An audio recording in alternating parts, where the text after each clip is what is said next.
c'est les toutes premières Nike produites à partir de matériaux recyclés. Je suis plus proche du commun des mortels que toi, mon grand monsieur. Avec mon 45.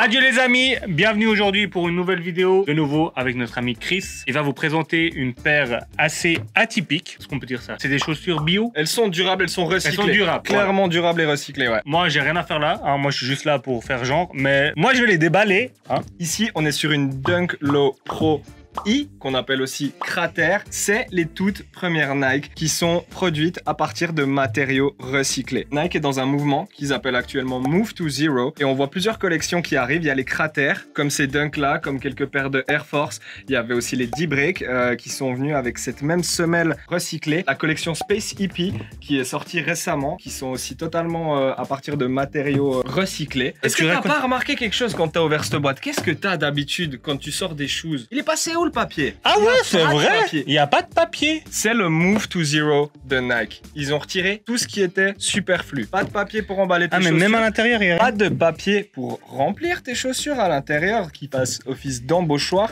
Et même le petit truc en plastique qui permettait de tenir ta deuxième paire de lacets. Ah oui. Et ben cette fois, ta deuxième paire de lacets, elle est attachée directement à la paire de lacets déjà mise dessus. J'imagine que la couleur de la semelle verte, c'est pour le côté un peu recyclé, bio, tout ça, quoi. Oui, j'ai l'impression que c'est aussi un petit clin d'œil un petit peu Volt qu'on peut retrouver sur plusieurs paires de Nike SB aussi. Okay. Un petit peu flashy comme ça. Cette petite touche de couleur sur une paire que, voilà, effectivement, on pourrait penser c'est les premiers modèles maintenant Nike qui sont faits comme ça. Je vous invite aussi à aller voir les Janoski Fly Leather ou Janoski FL. Ici, Janoski Fly Leather, en dessous, Air Force Crater, en dessous, quelque chose de la collection Space Hippie, puis par-dessus nous, les Dunk en gros. Juste un truc important, frère, t'as vraiment des petits pieds. Fais du 42 frérot. Mec, quand je compare la taille par rapport à... Voilà, ça c'est une de mes paires, mon frère. Voilà, hein. Pour ma défense, je tiens juste à dire que ma size range, elle est 8,5-9. Les paires de pré-production, les paires qui servent en fait à proposer au magasin une paire de chaussures, elles sont fabriquées en neuf. À savoir que la plupart des gens, donc, chose du neuf. Je suis plus proche du commun des mortels que toi, mon grand monsieur. Avec mon 45. Du coup, ici là, on est sur une paire dans cet axe Move to Zero et ils ont vraiment essayé de diminuer au maximum le superflu. Le lacet lui-même est recyclé. Tous les plastiques sont recyclés. On l'avait aussi parlé dans la vidéo avec les coqs sportifs Gaia et Nere. Tout ce qui est coton est forcément plus durable. Tout ce qui est plastique ici est fait à partir de matériaux recyclés. Moi, je vous invite juste à regarder cette semelle.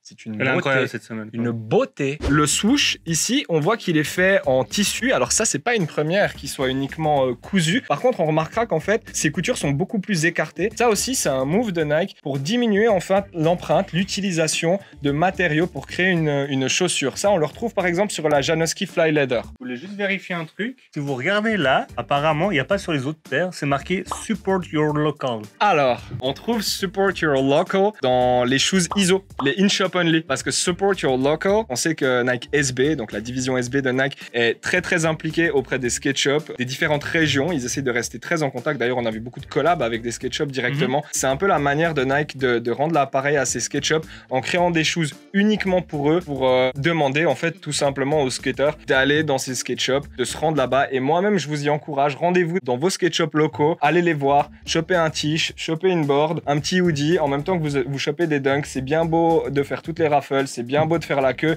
mais ces gars-là, ils vivent pas avec les dunks. Choper du matos aussi chez eux, ils ont vraiment des super choses. Amen. Revenons ici à cette chaussure. Je te disais, lacet recyclé, deuxième paire de lacets également à partir de matériaux recyclés. Ici, la petite couture qui fait le tour, en fait, est beaucoup moins épaisse, beaucoup moins renforcée que ce qu'on a à l'habitude. Perso, moi, je les ai mises au pied, elles sont vraiment pas moins confortables. Au contraire, ça donne presque l'impression d'avoir une petite chaussette. Franchement, pour moi, en tout cas, l'essai, il est clairement transformé pour Nike SB ici sur le Move Echo en tout cas. Petite chose aussi à noter que je trouve importante, aujourd'hui on sait que choper une paire de Dunk ça coûte super cher, notamment sur StockX. Vous pouvez aller chercher cette paire là sur StockX, on est dans des prix qui restent tout à fait raisonnables. À savoir aussi que le colorway gris et bleu marine, c'est quand même pas un hasard non plus, parce que c'est un colorway qu'on retrouvait sur les premières paires, donc les premières Dunk qui n'étaient pas encore SB, ce qu'on appelait les Pro B. Effectivement, il y avait une Pro B qui était déjà dans ces coloris gris, bleu marine, qu'on a pu aussi récemment voir dans les Sean Malto et Light Dunk qui était un petit peu dans le même coloris que j'ai eu l'occasion de skater. Excellent. Vous avez autre chose à dire, monsieur l'expert en sneakers? Monsieur, moi je crois qu'on a tout dit. Une petite update sur Smooth to Zero. Aujourd'hui dans le monde de la chaussure,